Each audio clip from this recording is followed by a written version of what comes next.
अस्सलामुअलैकुम, welcome welcome to जागो दुनिया। उम्मीद है आप जाग रहे हैं और आपका रोज़ा बहुत अच्छा गुजर रहा है। सलमान गनी साहब हमारे साथ मौजूद हैं, चीफ हमारे रिपोर्टर फ्रॉम नवाई वक्त। और आपकी तबीयत ठीक है? जी बस बेहतर किसी हो हद तक जाएगी, ठीक है। इंशाल्लाह बेहतर हो जाएगी। अफ्तारी के बाद ना आप वो गर्म पानी पीजिएगा, जी उसके इंशाल्लाह। अंदर दालचीनी डालिएगा और अदरक का पानी ज़्यादा डालिएगा। मैं आपको शो के बाद बताऊँगी, ठीक। शो के बाद बताऊँगी। लेकिन आज बहुत अहम दिन है जी क्योंकि आज बरसी है हमारे कायद की, कायद आज़म मोहम्मद अली जिन्ना की। And it's a very important day and पूरा नेशन इसको ऑब्जर्व कर रहा है। आज हमने भी एक पैकेज बनाया था इसके हवाले से। पहले तो नाजरीन वो पैकेज देखते हैं, फिर और बातें करते हैं।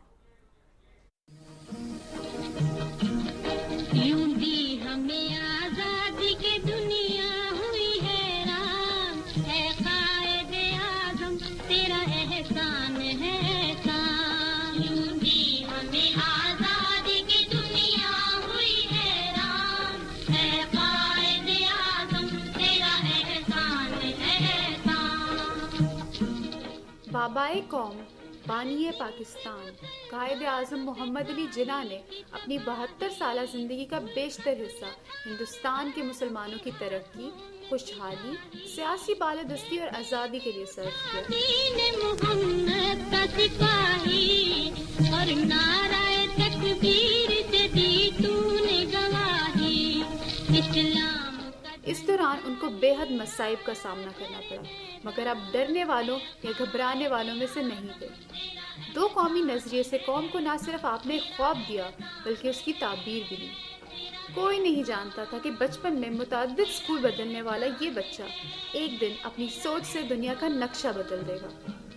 कायद आज़म ने इब्तदाई तालीम कराची से हासिल की और फिर इंग्लिस्तान से लॉ की डिग्री हासिल की। 19 साल की उम्र में आप पहले जनूबी एशियन थे जो इंग्लिस्तान के बार में शामिल हुए। मुल्क वापस लौटने के बाद आपने मुल्की सियासत में हिस्सा लिया और उसमें मौजूद बुराइयों को सुधारने की ठान ली। और यहाँ पर मुसलमानों पर होने वाले मजालिम देखकर आपने मुसलमानों के लिए एक अलग मुल्क का मुतालबा किया और सियासी तरीके से इसका हसूल मुमकिन बनाया।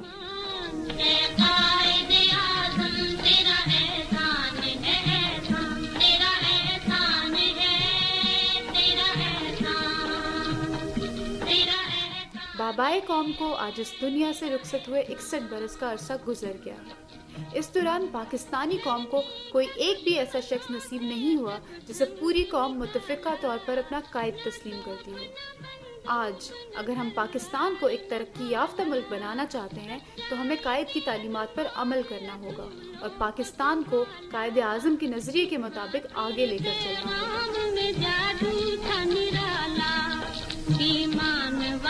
चल पड़े सुनकर तेरा फरमान, है कायदे आज़म तेरा एहसान है एहसान, तेरा एहसान है। वेलकम बैक जागो दुनिया नाजरीन। और 63 इयर्स अगो ये थे कायद आज़म मोहम्मद अली जिन्ना जिन्होंने हमारा मुल्क हमें दिया। इससे बड़ा तोहफ़ा वो क्या दे सकते थे और हम उसकी ज़िम्मेदारी से क्या उस तोहफे का ख्याल रख रहे हैं, क्या अपनी ज़िम्मेदारियां हम निभा रहे हैं। जी सलमान गनी साहब, देखें क्या करिश्मा था उनकी शख्सियत में कि उस वक्त इस्लामिया ने हिंद, उन्हें अंधा एतमाद था अपनी क़यादत पे कि उनका लीडर जो कुछ कह रहा है, जो कुछ करने जा रहा है और वो सच बोलता है। और यही वजह है कि आप देखें कि उस वक्त मुख्तलिफ मकातब फ़िक्र के लोग, मुख्तलिफ तबकात के रहनुमा सब उनके पीछे थे। और मैं समझता हूँ कि अगर कायद आज़म ने जो ख़यालात, नज़रियात और फरमुदात हमें दिए तो पाकिस्तान दो टुकड़े ना हुआ। हमारी बदकिस्मती ये है कि हमने एक तारीख साज जद्दोजहद करके पाकिस्तान हासिल तो कर लिया है, लेकिन जिन मकासद के लिए पाकिस्तान का क़याम अमल में आया था उससे हम हट गए और आज हमें अंदरूनी और बैरूनी चैलेंजेस दरपेश हैं। मैं समझता हूँ कि इस तरह की लीडरशिप पाकिस्तान के अंदर पैदा करने की ज़रूरत है जिस पे लोगों को एतमाद हो। आज बदकिस्मती ये है कि हमें अपनी लीडरशिप पे एतमाद नहीं और आप देखें कि पाकिस्तान के अंदर कोई ऐसा लीडर भी नहीं जिसके बारे में लोग ये कह सकें कि ये जो कुछ कह रहा है वो दुरुस्त है। आज अखबार में भी एक स्टेटमेंट आई है कि the nation will observe the 61st death anniversary of the founder of Pakistan Quaid Azam Muhammad Ali Jinnah with the renewed pledge to make the country a progressive, modern and moderate Islamic state in accordance with the Qaed's vision. देखिए, इसमें कोई शक नहीं कि वो एक इस्लामी फलाही ममलिकत चाहते थे और उन्होंने उसके लिए कौम की रहनुमाई भी की। लेकिन एक प्रोग्रेसिव, मॉडर्न और मॉडरेट इस्लामी स्टेट। जी, मैं वही बात कर रहा हूँ कि जो वो चाह रहे थे, बदकिस्मती से उस पर अमल पैरा नहीं हुए और आज पाकिस्तान का क़याम किसी मखसूस तबके के लिए नहीं था, ये अवाम के लिए वजूद में आया। और बदकिस्मती यह है कि पाकिस्तान के सारे सम्राट मखसूस तबकात ने और हुक्मरान टोले ने समेट लिए, लेकिन पाकिस्तान के करोड़ा अवाम को पाकिस्तान के सम्राट नहीं मिल सके। इसकी वजह से आज गुर्बत, पसमानदगी और बेरोज़गारी आम है और लोगों के अंदर एक मायूसी और बेयकीनी है। मैं समझता हूँ कि आज भी अगर हम कायदे आज़म को रोल मॉडल के तौर पे लें, उनके कई हुई रास्ते पे चले, तो यकीनन मतलब सूरत हाल बेहतर हो सकती है। इस पर मज़ीद और बात करेंगे। हमारे साथ लाइन पे मुख्तार भाई हैं लड़काना से। अस्सलाम वालेकुम मुख्तार भाई। जिंदाबाद, शाद रहो, आबाद रहो मेरी बहन। मेरे इज्जत माफ शख्सियत जनाब सलमान गनी को मेरा सलाम। जी वालेकुम अस्सलाम सर, खैरियत है? मेरी दुआएं आपके साथ हैं। जिंदा रहो, ताबिंदा रहो। दिल की आंख से देखने वाली बहन नादिया जमील साहिबा, जागो दुनिया, जागो, गाफलों को जगाओ। ए दुनिया ट्रांसमिशन टीम वर्कर्स, मेहनत कश पाकिस्तान के मजलूम अवाम की पुकार पर, हर किसी के दर पर दुनिया तुझे सलाम। इकबाल, तूने जो नाम मोहब्बत से बख्शा था बाबा कौम, आज दुनिया मीनारे पाकिस्तान को देखकर, लाहौर को देखकर, लाहौर की कौम को देखकर सलाम पेश करती है। एक कायदे आजम तेरा एहसान है, एहसान। Thank you so much. प्यारा परचम कायदे आजम मोहम्मद अली जिन्ना और डॉक्टर अल्लामा इकबाल मुफक्किर पाकिस्तान 1 अप्रैल 1947 में लाहौर के शहर में कौम के साथ लहराया था।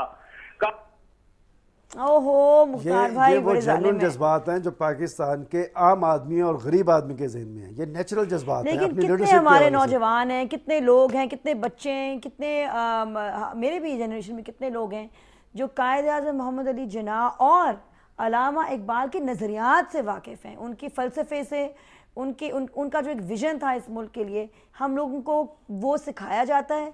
नहीं, हमें वो नहीं सिखाया जाता। उसमें एक चीज़ आज ईरान में बच्चा अल्लामा इकबाल की शायरी पढ़ता है, लेकिन हमारे यहाँ नहीं किसी बच्चे को अल्लामा इकबाल की शायरी आती है। लीडरशिप कायदे आज़म की और कौमी शायर थे इकबाल, और कायद का अल्लामा इकबाल का मुखातब नौजवान नस्ल थी। आप देखें कि वो नौजवान नस्ल के अंदर तहरीक पैदा करना चाहते थे। जैसे कि आप भी अक्सर अपने प्रोग्रामों में कहती हैं कि अगर नई नस्ल की सलाहियतों को बरूए कार लाया जाए तो इनकलाब आ सकता है, तकदीर बदली जा सकती है। बदकिस्मती यह है कि हमारी नई नस्ल बेचारी आज बेरोज़गारी की आग में जल रही है। उन्हें कोई उम्मीद और आस नहीं, डिग्रियाँ हाथ में पकड़ी हुई हैं और जहाँ पर वो अप्लाई करने के लिए जाते हैं हज़ार उम्मीदवार होते हैं और फिर भी सियासी तकर्रियाँ होती हैं, मेरिट पे नहीं होती, जिससे हमारी नई नस्ल के अंदर एक मायूसी की कैफियत है, उसे तोड़ने की ज़रूरत है। और आपके ख्याल में जो एक अयूब खान के दौर से जो एक रवैया था, क्योंकि जब एजेंसीज़ को ज़्यादा का एक सॉर्ट ऑफ एक रवायत बन गई थी कि एजेंसी सिविलियन चीज़ों में ज़्यादा प्रोब करती रहीं और इन्वॉल्व हो गई, तो इनका आज नई लीडरशिप की रुकावट में क्या ये कितना इनका हाथ होगा? बहुत अच्छा आपने क्वेश्चन किया। देखें, आज पाकिस्तान में हर शहर में, हर कस्बे में यही बात डिस्कस हो रही है कि ये जो हमारे खुफिया एजेंसीज़ का रोल है और खुफिया एजेंसीज़ के जो ज़िम्मेदारान हैं पाकिस्तान के पॉलिटिशियंस को टारगेट कर रहे हैं इंतशार फैलाने के लिए, मुल्क को गैर मुस्तहकम करने के लिए, जमहूरियत को कमज़ोर करने के लिए। मैं समझता हूँ गेंद पॉलिटिशियंस की कोर्ट में है। अगर पॉलिटिशियंस पे ये इल्ज़ाम तराशी करते हैं तो फिर इन्हें भी एक्सपोज करना चाहिए कि इनके मकासद क्या हैं। क्या आज पाकिस्तान ऐसे हालात का मुकम्मल हो सकता है कि नॉन इश्यूज़ को इश्यूज़ बनाया जाए और इश्यूज़ को नॉन इश्यूज़ में कन्वर्ट किया जाए? और मैं इल्तिजा करती हूँ हर नौजवान से, हर लड़की से, हर लड़के से, हर खातून से, हर मर्द से कि पढ़ें और इन्फॉर्मेशन हासिल करें। और आपको पता है, अगर आप पूछेंगे गनी साहब से मांगेंगे और या मकबूल जान साहब से मांगेंगे, सलीम बुखारी साहब से मांगेंगे कि हमें इन्फॉर्मेशन दें, हमें सिखाएं, हमें बताएं इस मुल्क में जो मसले मसाइल हैं इसके पीछे क्या चीज़ें हैं, आपके पास क्या इन्फॉर्मेशन है, रिपोर्ट्स हैं, आर्टिकल्स हैं। अभी मैं जो एक रिपोर्ट पढ़ रही हूँ ISI के हवाले से, नेटो की रिपोर्ट जो अभी कुछ दिन पहले की, कुछ दिन बिल्कुल अभी नहीं है। मैं इतना कुछ सीख रही हूँ उससे। उसके बाद एक फरीद ज़करिया की किताब मैंने नहीं उठाई है, उससे अगर आप पढ़ें इतना कुछ आपको इतना इल्म हासिल होगा। अहमद रशीद की किताबों से, आयशा जलाल की किताबों से। ये ब्रेक पे जाने का वक्त आ गया है। ब्रेक से वापस आके बात करेंगे सदर जरदारी रिजेक्ट्स बराक ओबामा's F-Pak strategy।